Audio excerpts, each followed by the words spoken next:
Far out in the Tharn spiral, where stars drifted like soft candles in a black sea, there was a world called Velara Prime. It was a water world, covered almost entirely by warm amber oceans, with only a few green islands rising above the waves. Twin moons circled it in slow dances, and every evening the sky turned the color of honey. On this world lived the Liari. They were a gentle people with silver skin that shimmered like wet pearls. Soft blue lights glowed under their skin, blinking in patterns when they felt joy or sorrow. Their fingers were long and thin, made for playing water instruments. Their eyes were large and dark, filled with kindness. They had hollow bones like birds, which made them light and graceful, but also very fragile. A simple fall could break them. A common sickness from another world could kill them. The Liari did not know war. They had no word for enemy in their old language. For thousands of years, they had lived in peace, singing songs that told the history of their people. Every family had a song. Every child learned to sing before they learned to walk. Music was their memory, their law, and their prayer. 300 years ago, the first ships came from the stars. The Liari were not afraid. They welcomed the strangers with open arms and silver pearls from their deepest oceans. The visitors were members of the Galactic Concord, a group of 17 advanced species who ruled most of the known galaxy. The Concord offered protection and trade. In return, the Liari gave their beautiful pearls, their music, and their ancient books of wisdom. For 3 centuries, things were good. Liari songs played on 1,000 worlds. Liari philosophers were read by scholars across the stars. And the Liari, in their gentle way, believed the galaxy was a kind place. They were wrong. From far beyond the Concord's borders came a new threat: the Vorthak. The Vorthak were insect-like creatures, tall and armored, with many sharp legs and eyes that saw in colors humans could not imagine. They lived in hives ruled by queen mothers. They did not trade. They did not speak with soft words.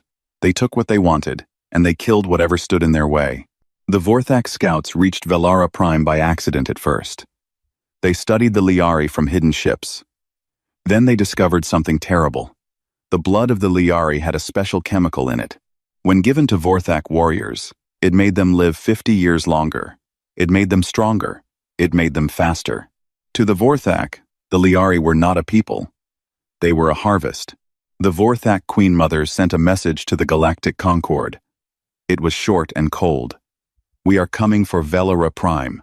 Do not stand in our way." The Concord called an emergency meeting. All 17 member species came together in the Great Council Hall on the capital world of Meridian. The Liari ambassador, a soft-spoken elder named Ilian, stood before them and begged for help. "We cannot fight them," Ilian said, his blue lights flickering with fear. "Our bones break too easily. Our hands were made for music, not weapons. If you do not help us, our whole race will die." The Concord debated for 3 days. The Krintari spoke first. They were a race of merchants who cared most about money. Their leader stood and said, "A war with the Vorthak would cost too much. Our trade would suffer. We cannot defend every small world in the galaxy. It is simply not good business." Next came the Sithri, a proud reptile race with cold, calculating minds. "Velara Prime is not in our territory," their speaker said. "It is not our problem. Let the Liari handle their own troubles." The Mogthul were strong warriors with stone-like skin. They might have helped, but they were afraid. "The Vorthak have threatened our colonies before," their general said. "If we fight for the Liari, the Vorthak will come for us next.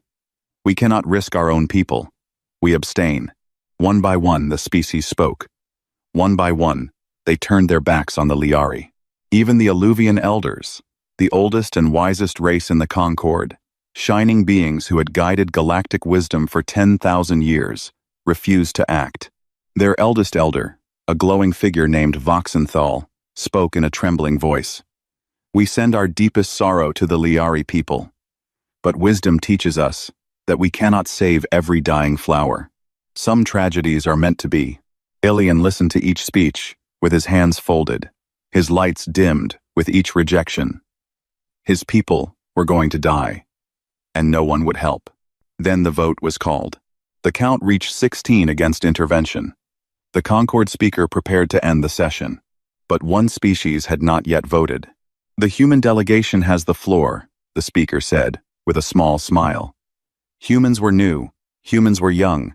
Humans had only joined the Concord 42 years ago.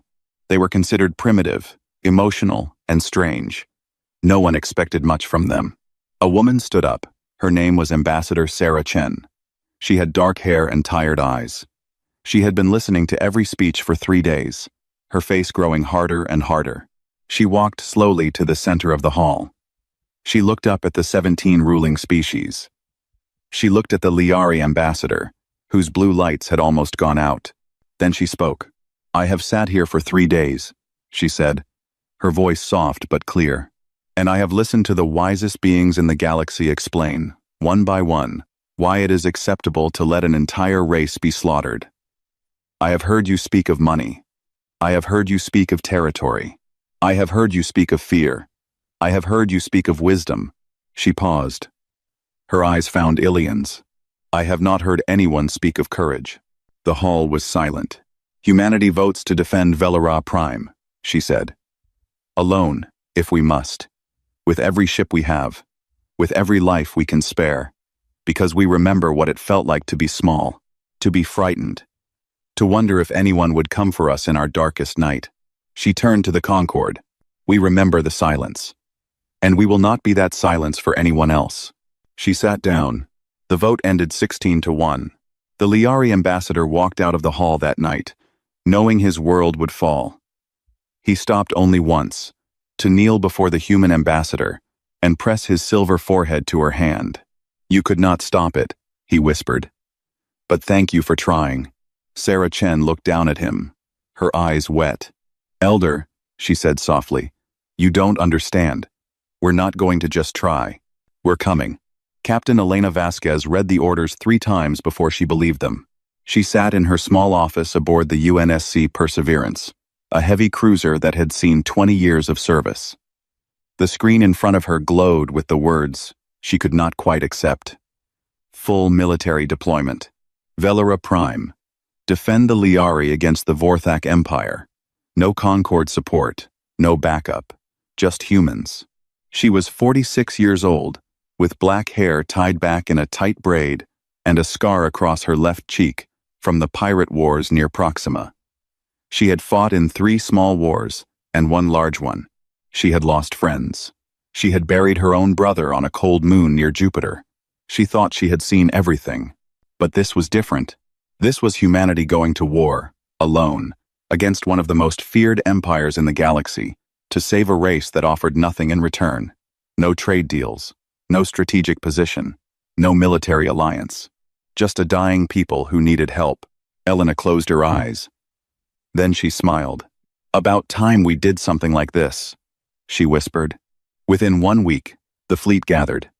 200 warships, 30,000 Marines, medical ships loaded with supplies, engineers carrying enough equipment to build a war from nothing.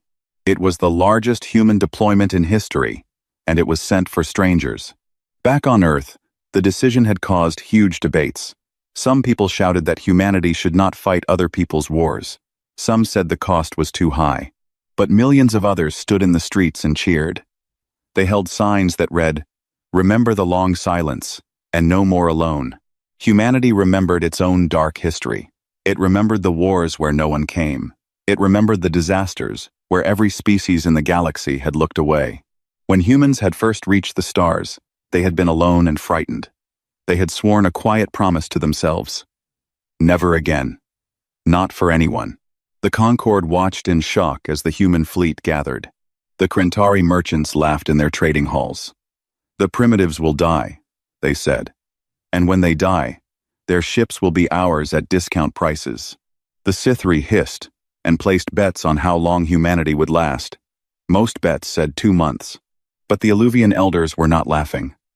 Voxenthal watched the human fleet on his screens and felt something cold in his ancient chest. He had lived for 8,000 years. He had seen many species rise and fall. And he knew, deep in his glowing bones, that something important was happening. "We have misjudged them," he whispered. The human fleet arrived at Velara Prime, just as the first Vorthak scout swarms broke through the system's outer ring. Thousands of small insect ships, fast and deadly, came flooding in like a black tide. The human ships did not hesitate. Elena Vasquez stood on the bridge of the Perseverance and gave her first order. All ships, engage. Protect the planet. No Vorthak ship reaches the surface. Not one. The battle in space was furious. Human missiles streaked through the dark. Human lasers cut through insect ships. The Vorthak were shocked. They had expected the Liari world to be empty of defenders. Now they faced a wall of steel and fire.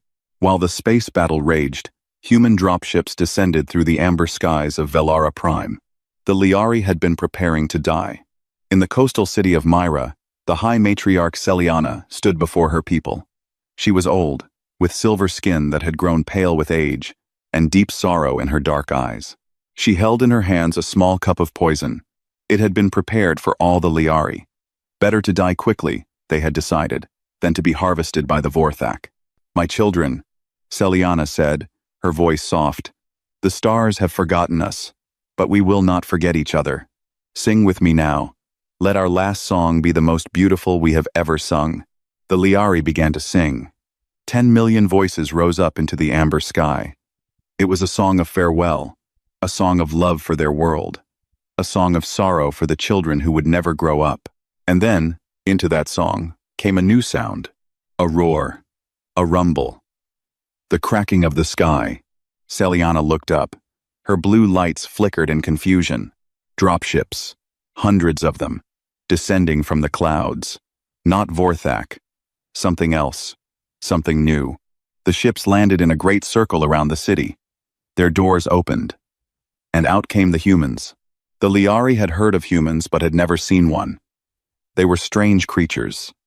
Pink or brown skin, forward-facing eyes like predators, small teeth, but teeth nonetheless. Sturdy bodies that looked like they could break stone.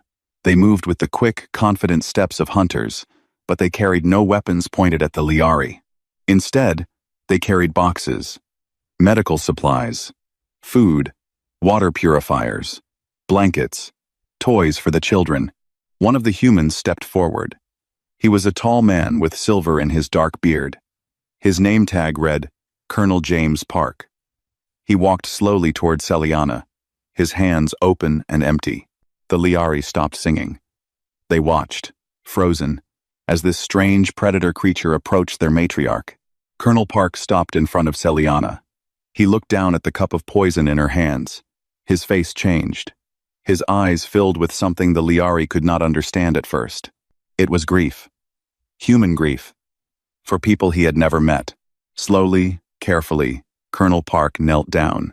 He was a tall man, and he went all the way to one knee so that he was smaller than the small, fragile matriarch. Then he removed his helmet, even though the Velara air stung his human lungs. He spoke in the Liari language. He had been learning it for weeks on the long flight here. His accent was terrible. His grammar was worse. But the words were clear. "Ma'am," he said, "we are here. We are so sorry we are late." Celiana stared at him. Her blue lights flickered, dimmed, then began to glow brighter than they had in years. The cup of poison fell from her hands. It shattered on the stone. She reached out and touched the face of this strange alien, this predator who had traveled across the galaxy for a people who could give him nothing. And the high matriarch of the Liari, who had not wept in 100 years, began to cry. All around her, 10 million Liari watched. And then, softly, they began to sing again. But this song was different. This song was new. It was a song of hope. The Vorthak Queen Mothers were furious. When news reached their hive worlds that humans had dared to stand between them and their harvest, the queens screamed in rage. Their hive children trembled. Their warriors bowed low. The eldest queen, a massive creature called Zalthara, rose from her throne of bone and spoke in a voice that shook the walls. "The humans will be erased," she hissed. "Every city, every ship, every child. The galaxy must learn what happens when small things challenge the Vorthak." She sent a fleet. Not a small fleet, not a normal fleet. She sent a war swarm of 10,000 ships. enough to crush a dozen worlds. And she swore she would come herself to feast on the body of the human commander. The siege of Velara Prime lasted 18 months. For a year and a half, the humans held the line with no help from anyone. The Concord watched from safe distances. The other species placed bets and made jokes, but the humans fought on. The space around Velara became a graveyard. Broken ships floated in slow circles. Metal and bone and fire drifted through the dark. Human pilots, when their ships were too damaged to escape, did something the Vorthak had never seen before. They rammed.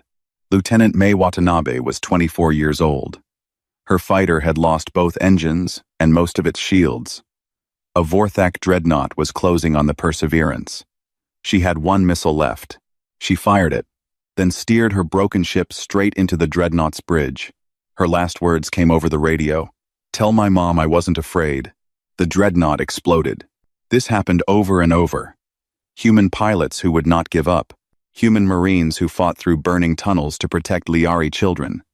Human doctors who worked until they collapsed, then woke up and worked more. On the ground, the Vorthak landed in waves. They came down in huge drop pods, cracking open like eggs to spill out thousands of warriors. They were tall, armored, with sharp claws and acid that could eat through metal. Against the Liari, they would have been monsters from a nightmare. Against the humans, they met something new. The humans fought in ways the Vorthak could not understand. They used every weapon they had. They used weapons they made from pieces of other weapons. They used traps. They used lies. They used the land itself. They fought dirty, because the Vorthak would not stop for fair fighting. Sergeant Marcus Chen commanded a small unit of 12 Marines. Their job was to protect a hospital full of Liari children. The Vorthak attacked with 300 warriors. The fight lasted 14 hours. At the end, only Marcus and 2 of his Marines were still alive. They had killed over 200 Vorthak. The last Vorthak warrior came for them through a collapsed doorway. Marcus, wounded in 6 places, raised his rifle and fired his final bullet. The warrior fell. Marcus looked back. The hospital was still standing. The children were still alive. He smiled, and then he fell too. 6 young Liari found him an hour later, barely breathing. They were musicians, not warriors. They did not know how to use weapons, but they knew how to carry.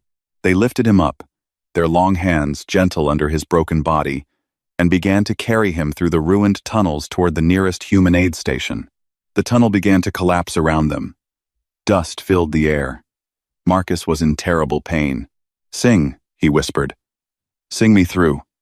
I can't hear anything else over the pain. Please." The young Liari looked at each other. Then they sang. It was an old song from their homeworld, a song about the first Liari who had ever looked up at the stars and dreamed of friends. Their voices were soft and pure. The tunnel seemed to pause around them. The dust settled. Marcus closed his eyes. His face relaxed. The pain faded. He died before they reached the aid station. But he died with music in his ears, carried by people he had saved. The Liari would later call that song the Human's Passage. It became sacred. It was sung at every human funeral from that day forward, across the whole galaxy. Meanwhile, something else was happening on Velara. The Liari were learning. They had never known war.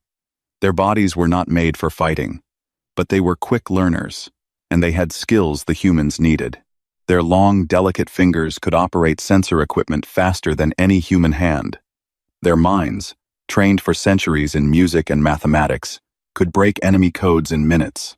A young Liari named Oren, only 17 years old, became the most talented codebreaker in the whole war. He cracked Vorthak communication patterns by finding the music hidden in them. He said the Vorthak spoke in a kind of song, even if they did not know it. Every living thing, he said, had a song. The humans taught the Liari how to use light weapons, just defensive ones, at first. A rifle they could hold with their thin arms, a pistol for emergencies. Many Liari refused, but many others, especially the young ones, accepted. "We do not want to become killers," young Oren told Colonel Park one night as they sat by a fire. "But we do not want to die singing anymore. We want to live singing." Colonel Park nodded slowly. "Then we'll teach you how to live, and your songs will be louder than any war. The Liari began to fight alongside the humans, not in the front lines. They were still too fragile for that. But in every other way, they flew sensor ships, they ran medical stations, they sang songs over the battlefield radio, and human soldiers said those songs gave them strength. A bond, formed in blood and music. A human soldier named Private Katie O'Brien lost her leg in a Vorthak ambush. When she woke up in the hospital, a Liari nurse named Celaya was singing softly beside her bed. Katie, in pain and confused, asked what the song was about. "It is about a sister," Celaya said gently. "A sister who lost a piece of herself, but kept her heart. The song says she will walk again. Maybe not on two legs, but she will walk," Katie cried. Celaya held her hand. These stories happened 10,000 times across Velara Prime. Humans died for Liari. Liari healed humans. They ate together. They mourned together. They learned each other's jokes and names and small kindnesses. After 18 months, the human fleet was reduced to 1/3 of its original size. The Marines were exhausted. Supplies were running low. The Vorthak kept coming. But the line held. Every day, Captain Elena Vasquez stood on the bridge of the Perseverance and sent the same message to Earth Command. "We are still here. We are still fighting. Send more help when you can. But know this, we are not leaving." And on Velara Prime, the Liari sang her words into the night sky like a prayer. On the capital world of Meridian, the Galactic Concord could not stop talking about humans. For months, the news screens in every tower and trading hall had shown the same images. Human ships, battered and bleeding, still fighting. Human Marines, filthy and exhausted, still holding the line. Liari children running to hug human soldiers. Human doctors carrying Liari elders through burning streets. At first, the other species had laughed. The Krentari merchants had placed big bets that the humans would run within 2 weeks. They lost those bets. They placed new bets for 2 months. They lost those too. Now, at 18 months, they had stopped betting. Instead, they watched in silence, their round faces troubled. The Sithri, who had once hissed with amusement, now hissed with something closer to fear. They saw what humans were willing to do. They saw what humans were willing to lose. And they wondered, in their cold reptile minds, what would happen if the humans ever turned that same fire toward them? The Mogthul, the stone-skinned warriors, were the first to feel real shame. Their general, a massive being named Torvak, sat in his war room one evening and watched a video from Velara Prime.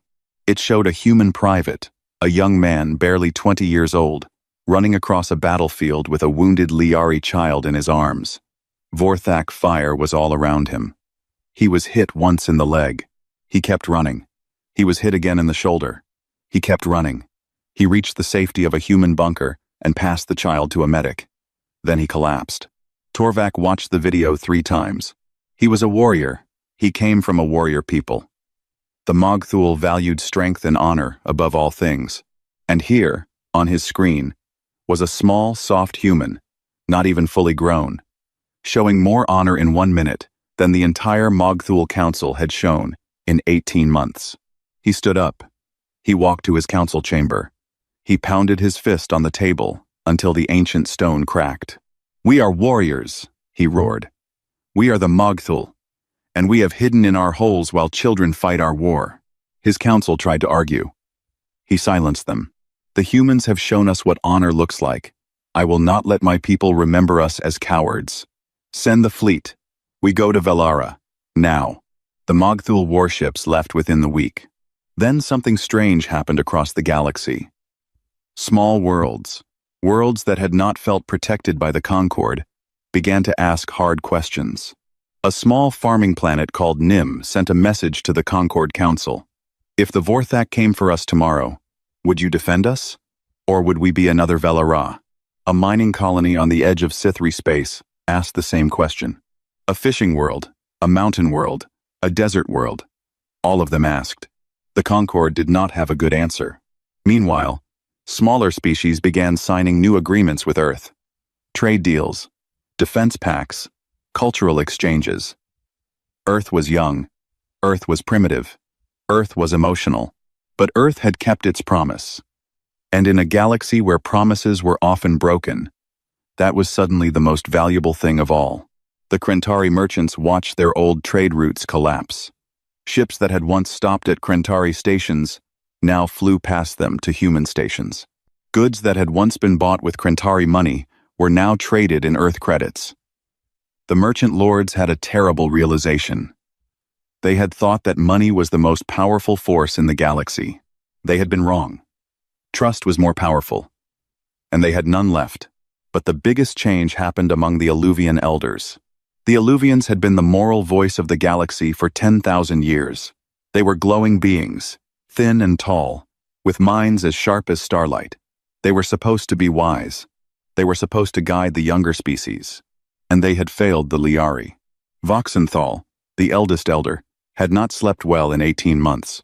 Every night, when he closed his ancient eyes, he saw the Liari ambassador Ilian standing before the Concord, his blue lights dimming with each vote against him.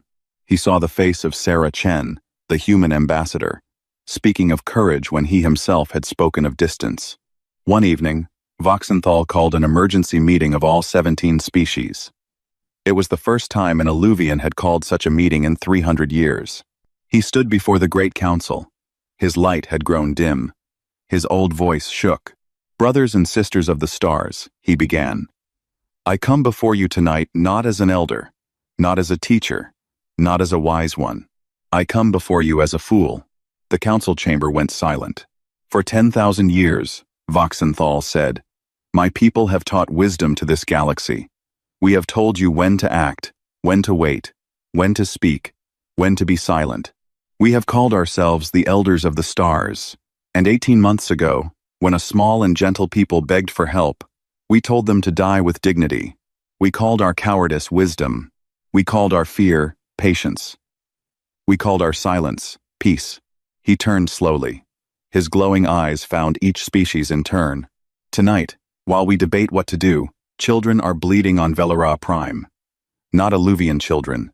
Not Krentari children. Not our children at all. Human children. Children who came from a small world on the edge of our galaxy. Children who grew up hearing stories of a cold universe that had ignored them. Children who swore they would never ignore anyone else." His voice broke. "Those children are dying tonight. For strangers. And we, the wise ones, are here. Safe. Watching." He looked down at his glowing hands. "We are not the elders of this galaxy," he whispered. "The humans are. We are only its cowards." The chamber stayed silent for a long time. Then, one by one, species began to stand. The Dravani, a race of gentle healers, pledged their entire medical fleet. The Nixari, master builders, pledged their engineering corps. The Thalassan, deep-sea dwellers with strong ships, pledged their navy. Even the Krentari merchants, after a long pause, stood up and pledged supplies and gold. "We go to Velara," Voxenthal said quietly. "All of us. Not to save the Liari. The humans have already saved them. We go to apologize. And to learn." 2 weeks later, the combined Concord fleet arrived at Velara Prime. Thousands of ships from 15 species. The largest rescue force in galactic history. What they found on Velara changed them forever. The human lines still held. Battered. Broken. Bleeding. Only 1/3 of the original fleet remained. Only half the original Marines. But the flag of Earth still flew over Myra City. The Liari still sang in the streets. The Vorthak had been held back. When Voxenthal's flagship landed, Captain Elena Vasquez came out to meet him. She was thinner now, her hair streaked with gray, her uniform stained with blood and oil. She had not slept a full night in a year and a half. Voxenthal, the 8,000-year-old elder, walked up to this small human woman and did something no Alluvian had ever done before in recorded history. He bowed. He bowed deep. He stayed bowed for a long moment. And when he rose, his glowing eyes were full of tears. "Forgive us, Captain," he whispered. "Teach us how to be better." Elena looked at him. Then she smiled, tired and kind. "Come on, old man," she said gently. "Let's go save some children together." With the combined Concord fleet joining the fight, the tide of the war turned quickly. The Vorthak had expected an easy harvest. They had expected a long war against only humans. They had not expected 15 species to come roaring out of the dark, with thousands of ships and warriors. The Vorthak Queen Mothers, safe in their distant hives, suddenly saw their war swarm being cut to pieces. The Mogthul warriors fought on the ground beside the human marines. They were stronger and tougher than humans, and they felt shame for arriving late. They fought without rest, without complaint, honoring the humans with their own version of respect. The Dravani healers worked in the hospitals, saving lives that humans alone could not have saved. The Nexari builders rebuilt broken cities faster than the Vorthak could destroy them. And above it all, Illuvian warships, which had not fired their weapons in 3,000 years, cut through Vorthak fleets with terrible precision. The Illuvians had forgotten how to be warriors. They were remembering fast. 6 months after the rescue fleet arrived, the last Vorthak ship fled Velara space. The eldest Queen Mother, Zalthara, sent a message asking for peace. She had lost too many warriors. Her hives were weakened. If the war continued, other enemies would come for her. She offered terms. The Concord accepted peace, but with hard conditions. The Vorthak would leave Liari space forever. They would pay for the damage they had caused. They would return all Liari they had captured during the war. And they would sign a new treaty, one that protected small species across the galaxy from ever being harvested again. Zalthara signed. She had no choice. The war was over, but the real work was just beginning. On Velara Prime, among the ruins of the coastal city of Myra, the leaders of every Concord species gathered. They came in simple clothes, without ceremony. They sat on old stones. They shared Liari food. They listened, finally, to the Liari people. High Matriarch Celiana stood before them. She was very old now, and the war had taken much from her. But her blue lights glowed bright and steady. She looked across the gathered species, her dark eyes clear and calm. "For 300 years, she said, her voice soft but carrying, "my people have sung songs for this galaxy. We have shared our music. We have shared our pearls. We have shared our wisdom. And when we needed help, 16 of you voted to let us die." She paused. No one spoke. No one could look at her. "I will not speak of anger," Celiana continued. "Anger is a small thing. I will not speak of forgiveness either. Forgiveness is mine to give, not yours to demand. I will speak instead of what must happen now." She held up a scroll. It was written on Liari paper, in careful Liari script. "This is a new covenant," she said. "A promise. A law. If any species in this galaxy signs it, they promise one thing. If another species is being destroyed, if another people is being wiped out, no signer may turn away. No signer may say, 'It is not our business.' No signer may say, 'It is too expensive.' No signer may say, 'We are afraid.' Every signer must act. Every signer must come." She lowered the scroll. "We will call it the Covenant of Velara, and I ask every species here to sign it." The Krentari signed first. Their merchant lord wept as he pressed his seal to the paper. "We were wrong," he whispered. "We were so wrong." The Sithri signed next, then the Mogthul, then the Dravani. One by one, every species signed. The Illuvians signed with trembling hands, Voxenthal pressing his ancient seal beside Celiana's. When it came to humanity's turn, Captain Elena Vasquez stepped forward, but she did not take the pen. "Matriarch," she said gently, "humanity would like to abstain from signing." A murmur ran through the crowd. Some looked shocked. Some looked confused. Elena raised her hand for silence. "We do not need to sign this covenant," she said. "This covenant says what we already are. This covenant is the promise we made to ourselves long before any of you asked us to. If we sign it, it becomes a law. And if it becomes a law, one day, some human may do the right thing only because the law says so. We do not want that. We want our people, always, forever, to do the right thing because it is right, not because they signed a paper." She looked at Celiana with gentle eyes. "But we ask one thing. Do not name this covenant after us.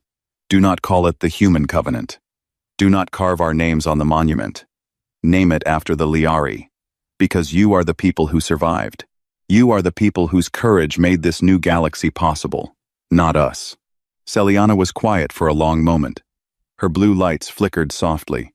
Then she smiled, and tears ran down her silver cheeks. "You strange, brave humans," she whispered. "You do not even know how rare you are." And so it became.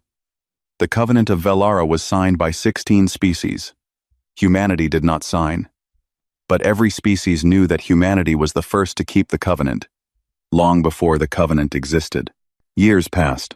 The galaxy changed. New laws protected small species. New alliances formed between peoples who had once ignored each other. Children on 100 worlds were taught the story of Velara Prime in their schools. They learned about the Vorthak. They learned about the Concord's shame. They learned about the humans who came alone. And they learned to sing the Human's Passage, the sacred song of Sergeant Marcus Chen, carried by 6 young Liari through a collapsing tunnel. Many years later, on a quiet evening, an old woman walked along a beach on Velara Prime. Her hair was silver now, her back was bent, and she walked with a cane, but her eyes were still sharp and kind. Admiral Elena Vasquez had retired long ago, but she came back to Velara every year. She had friends here.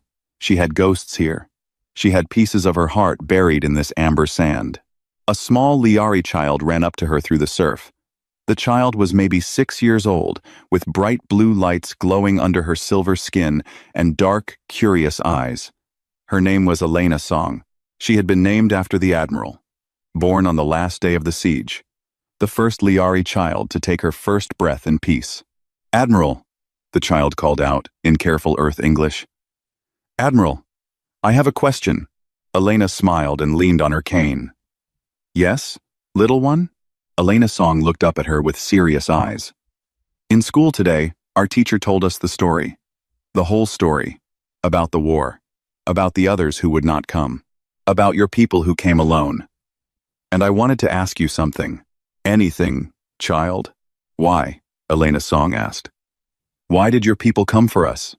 The others said we were not worth saving, that we had nothing to give, that we were too small. Why did the humans come?" Admiral Vasquez was quiet for a long moment. The twin moons of Velara were rising in the evening sky. The amber sea was calm. Somewhere behind them, children, human and Liari both, were laughing and playing in the surf. She slowly knelt down, her old knees popping in protest. She looked into the child's glowing eyes. "Elena Song," she said softly, "somewhere in our long, dark history, our people learned something important. We learned that the question, 'Is this person worth saving?' is the wrong question. It is the wrong question because it lets us say no. It lets us walk away. It lets us be small." She reached out and touched the child's silver cheek. "The right question is this. Are we worth being the kind of people who save them?" The child blinked. Her blue lights glowed bright. "That is a better question," she whispered. "Yes," Elena said. "It is." Elena Song smiled. Then she hugged the old admiral, gently, because she had been taught that humans were strong but not unbreakable. Then she ran off to play with the other children. Admiral Vasquez stood slowly. The sun was setting. The amber sea glowed like fire, and from somewhere down the beach, human and Liari voices began to sing together in the old evening song. She closed her eyes. She smiled. Humanity had come. Humanity had stayed. And the galaxy, at long last, was no longer alone.